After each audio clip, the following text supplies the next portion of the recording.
Salmo 85. Súplica por la misericordia de Dios sobre Israel. Al músico principal. Salmo para los hijos de Coré. Fuiste propicio a tu tierra, oh Jehová. Volviste la cautividad de Jacob. Perdonaste la iniquidad de tu pueblo. Todos los pecados de ellos cubriste. Sela. Reprimiste todo tu enojo. Te apartaste del ardor de tu ira. Restáuranos, oh Dios de nuestra salvación. Y haz cesar tu ira de sobre nosotros. ¿Estarás enojado contra nosotros para siempre? ¿Extenderás tu ira de generación en generación? ¿No volverás a darnos vida? ¿Para que tu pueblo se regocije en ti? Muéstranos, oh Jehová, tu misericordia. Y danos tu salvación. Escucharé lo que hablará Jehová Dios. Porque hablará paz a su pueblo y a sus santos. Para que no se vuelvan a la locura. Ciertamente cercana está su salvación a los que le temen. Para que habite la gloria en nuestra tierra. La misericordia y la verdad se encontraron. La justicia y la paz se besaron. La verdad brotará de la tierra. Y la justicia mirará desde los cielos. Jehová dará también el bien. Y nuestra tierra dará su fruto. La justicia irá delante de él. Y sus pasos nos pondrá por camino. Este salmo, compuesto al volver el pueblo israelita de la cautividad de Babilonia, está lleno de las palabras más fundamentales y universales del vocabulario humano: libertad, vida, gozo, salvación, amor, justicia, paz, felicidad. Sin embargo, la vuelta de los judíos desterrados era solamente un paso más hacia la verdadera liberación. Nada es definitivo, y cada etapa de la realización del plan de Dios es figura de otra etapa. El pueblo de Dios está siempre en marcha hacia adelante. Aún el presente reino de Cristo resucitado y la obra de salvación que cumple por medio de su Iglesia, no es más que el esbozo del reino eterno, cuando el hombre esté definitivamente liberado del pecado, del sufrimiento y la muerte, totalmente reconciliado consigo mismo, con la naturaleza y los demás hombres, cuando Dios sea todo en todos. Nuestra tierra es amada por Dios. Por más que nos desconcierten y nos desanimen tantas cosas feas, injusticias y violencias que suceden en el mundo, tenemos que volver a repetir las afirmaciones de este salmo: qué bueno has sido, Señor, con tu tierra. Dios se ha asomado hacia nosotros.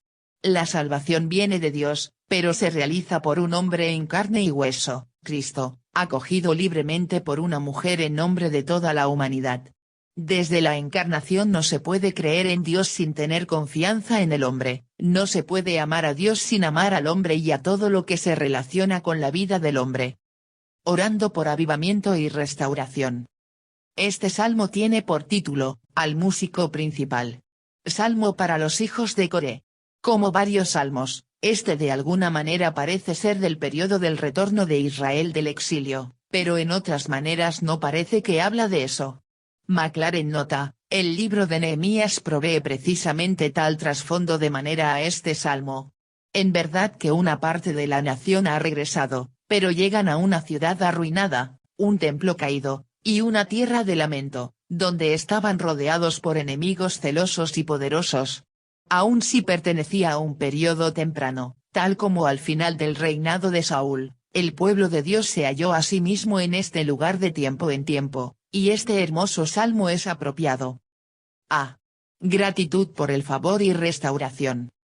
1:2, traídos de vuelta del cautiverio y pecado. Fuiste propicio a tu tierra, oh Jehová. Volviste la cautividad de Jacob. Perdonaste la iniquidad de tu pueblo. Todos los pecados de ellos cubriste. Sela. A. Fuiste propicio a tu tierra. El salmista halla descanso en el cuidado de Dios para con su tierra. Notablemente el territorio de Israel es llamado tu tierra. La Biblia entiende que toda la tierra le pertenece al Señor, Salmo 24 2.1, pero hay una manera innegable en la cual Israel es su posesión especial, teniendo Dios un cuidado especial por su tierra. B. Volviste la cautividad de Jacob. Muchos piensan que esta frase significa que este salmo fue escrito después del cautiverio de Babilonia. Esto es posible, y algunos salmos claramente datan de este periodo, tal como el Salmo 79. Pero la idea de que Israel esté en algún tipo de cautividad también es apto para otros periodos, tales como el periodo del dominio de los filisteos en los últimos años del reinado de Saúl, 1 Samuel 28:31. Y de tiempo antiguo desde Egipto, y desde los filisteos, quienes, después de la muerte de Saúl, fueron tiranos de una manera miserable sobre Israel, hasta que David los liberó. Trap. Y Israel no está dando la impresión de glorias pasadas, las cuales a menudo eran ilusiones ópticas, Eclesiastés 6:10, sino recordando misericordias. Esto es realista, y también es estimulante, conduce hacia la oración en lugar de sueños. Kidner. C. Perdonaste la iniquidad de tu pueblo. El salmista no estaba interesado en el aspecto de la tierra, sino más importante, el aspecto de la relación con Dios. La iniquidad que en una ocasión estorbó la relación no fue quitada. La idea era tan importante y preciosa para el salmista que la repite en diferentes palabras de acuerdo con el estilo de la poesía hebrea. Y perdonaste, cubriste, él utiliza dos palabras significativas para el perdón, y ambas ocurren en el Salmo 32 2.1-11. En el Salmo 85 2.2b es concebida como una horrible mancha o falta, la cual cubre su misericordia, para que no sea más una ofensa para el cielo. McLaren.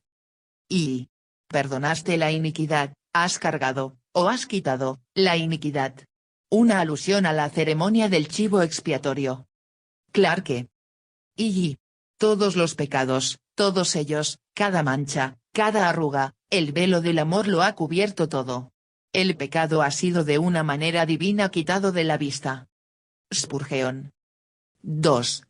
3. Rescatado de la ira justa de Dios. Reprimiste todo tu enojo. Te apartaste del ardor de tu ira. A. Reprimiste todo tu enojo. Los hijos de Coré hallaron satisfacción en la satisfacción del enojo de Dios. En una ocasión ellos eran sujetos puestos abajo el juicio de Dios y ahora ellos habían sido librados de ello. Hay una belleza especial en las palabras de todo tu enojo, hablando de una obra completa.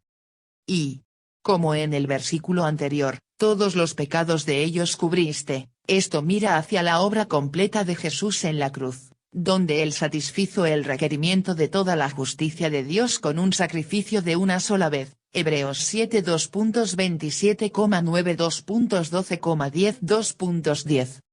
Y tú has juntado toda tu ira. Esto lleva la metáfora en el segundo versículo, tú has juntado toda tu ira, y la has quitado con todas nuestras iniquidades.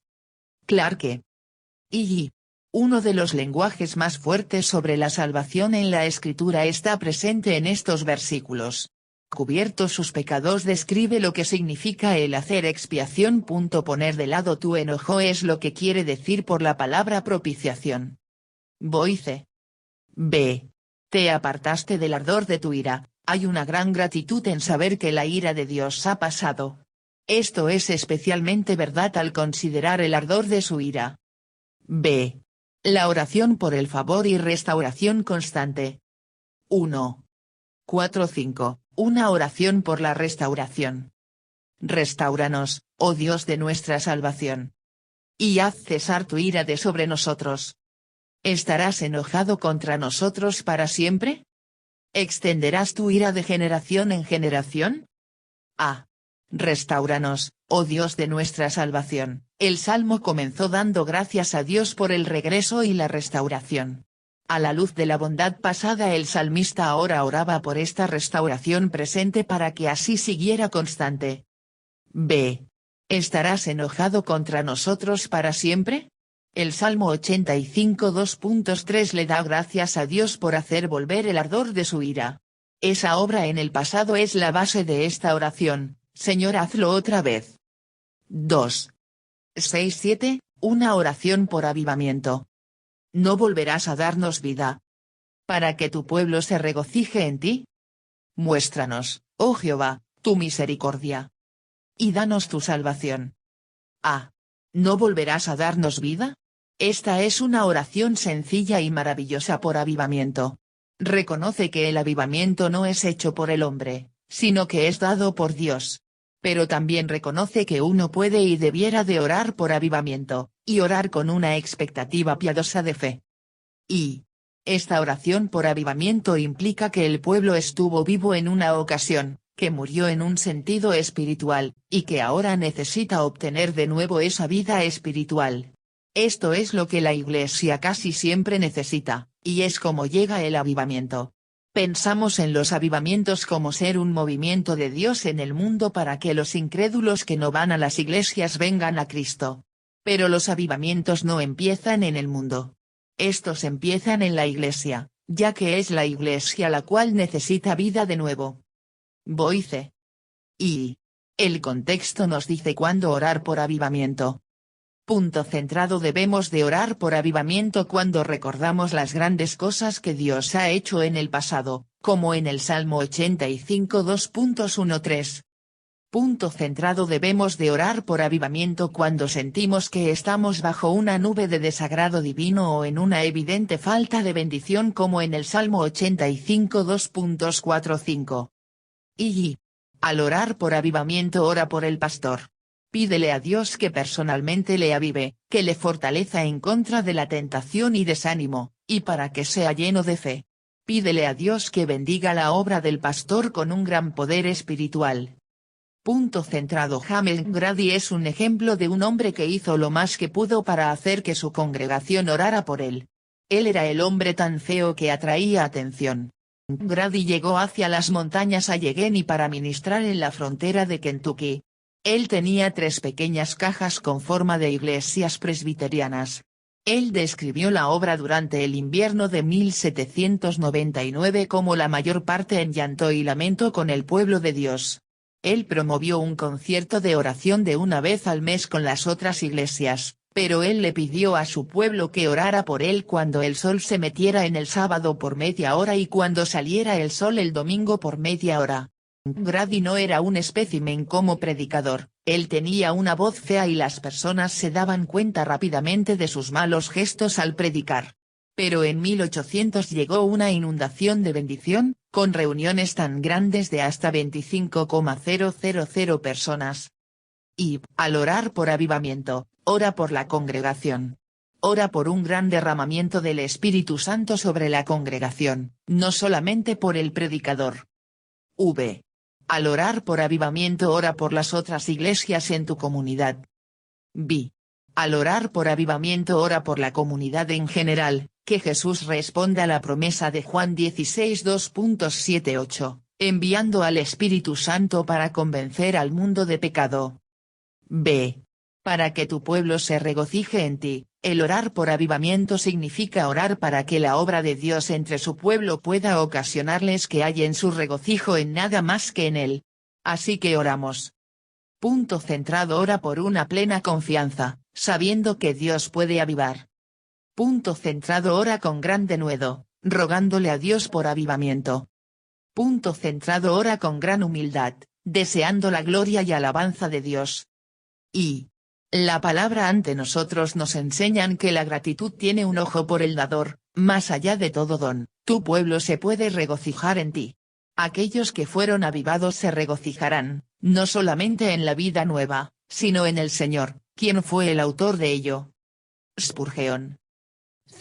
Muéstranos tu misericordia. Esto reconoce que el avivamiento es la obra de la misericordia de Dios.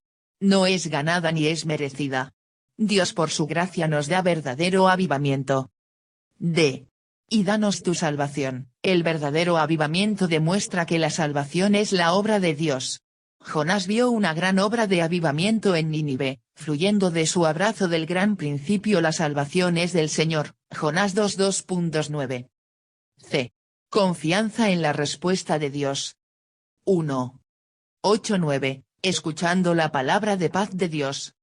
Escucharé lo que hablará Jehová Dios. Porque hablará paz a su pueblo y a sus santos. Para que no se vuelvan a la locura. Ciertamente cercana está su salvación a los que le temen. Para que habite la gloria en nuestra tierra. Escucharé lo que hablará Jehová Dios, En la última sección del Salmo, los hijos de Coré expresan su rendición y sumisión hacia Dios. La actitud apropiada del creyente que orar por avivamiento es el rendirse a la autoridad de la palabra de Dios. Y me quedaré en silencio. Yo he hablado con él, ahora escucharé cuál es su respuesta. Pondré atento mi oído para escuchar su voz. Oh queridos oyentes, cuando están dispuestos a oír a Dios, entonces vendrán buenos tiempos para ti, Spurgeon. B. Porque hablará paz. El salmista estaba confiado en la bondad de Dios, y en que Dios hablará paz hacia su humilde y rendido pueblo y a sus santos. Y el Evangelio tiene el estilo apropiado de San Pedro, la palabra a la cual Dios envió hacia los hijos de Israel, predicando paz por Jesucristo. Hechos 10:36. Orne. Y aquel que no escucha el Evangelio de la paz, jamás conocerá la paz del Evangelio.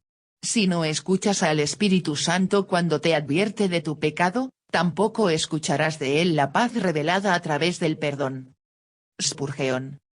C. Para que no se vuelvan a la locura, la humildad y sumisión apropiada para el pueblo de Dios también significa que ellos se deban de volver hacia Él en un verdadero arrepentimiento, y que no vuelvan a la locura. D. Ciertamente cercana está su salvación a los que le temen. El pueblo humilde y sujeto hacia Dios disfrutan de la cercanía de su salvación. Mientras Dios se mueve entre su pueblo de esta manera, entonces habitará la gloria en nuestra tierra. Y nuestra tierra, ya que no es menos nuestra al ser de Él. Kidner, conectando el pensamiento de Salmo 85 2.1. 2. 10:13. La buena justicia de Dios. La misericordia y la verdad se encontraron. La justicia y la paz se besaron. La verdad brotará de la tierra. Y la justicia mirará desde los cielos. Jehová dará también el bien. Y nuestra tierra dará su fruto. La justicia irá delante de él. Y sus pasos nos pondrá por camino. A. La misericordia y la verdad se encontraron. En términos hermosos el salmista describe la salvación que Dios lleva a su pueblo. Pareciera ser que la misericordia y la verdad están puestas una contra la otra, con la misericordia mirando para conceder perdón y la verdad determinada a condenar. En la gran obra de salvación de Dios, la misericordia y la verdad se encontraron. Y la misericordia y la verdad se encontraron. La palabra aquí traducida a misericordia es la gran palabra hebrea esed, la cual a menudo tiene la idea de gracia. Se ha sugerido y pudo haber sido la inspiración por lo que Juan escribió: y aquel verbo fue hecho carne, y habitó entre nosotros, y vimos su gloria, gloria como del unigénito del Padre, lleno de gracia y de verdad. Juan 1:14. Pues la ley por medio de Moisés fue dada, pero la gracia y la verdad vinieron por medio de Jesucristo. Juan 1:17. B. La justicia y la paz se besaron, así como la misericordia y la verdad se encontraron. La justicia y la paz se encuentran de una manera afectuosa.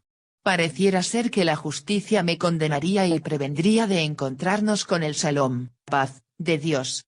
En la gran obra de Dios de salvación, su justicia y la paz son los mejores amigos. Y estos cuatro atributos divinos se apartaron en la caída de Adán, y se encontraron de nuevo en el nacimiento de Cristo.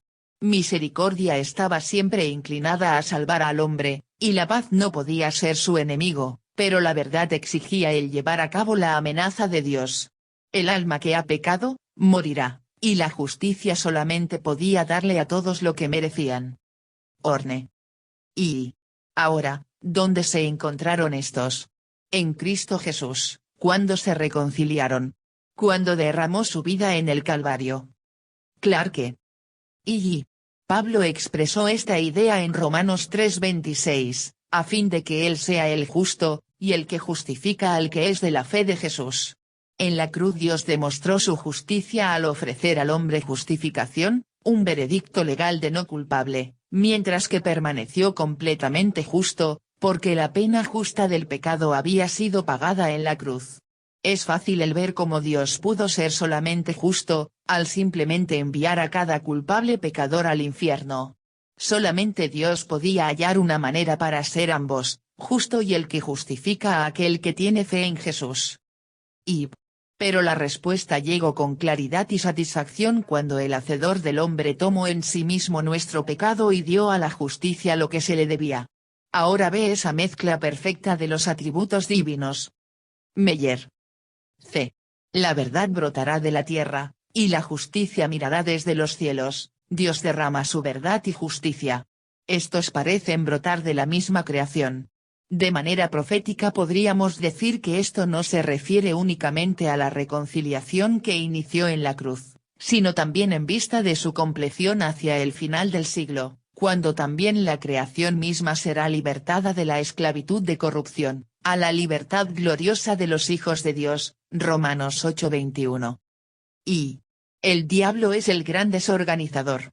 Él ha traído desarmonía hacia el universo. Dios trae armonía. En estos versículos 4 grandes atributos de Dios se reúnen: misericordia, verdad, justicia y paz, y luego, como generales conquistadores, marchan lado a lado hacia una victoria que es la segura y certeza esperanza del pueblo de Dios. Boyce. El clímax es una de las descripciones más satisfactorias de la concordia, espiritual, moral y material, para ser hallada en cualquier otro lado de la escritura. Kidner. D. La justicia irá delante de él. La justicia señala a Dios en cuanto a que va delante de él, como la cola de un cometa que va detrás del cometa. La justicia de Dios es tan rica que sus pasos nos pondrá por camino el camino de su pueblo. Durante la aparición del Redentor, la justicia es representada yendo delante de él, como su heraldo bautista, para preparar y alistar su camino. Horne.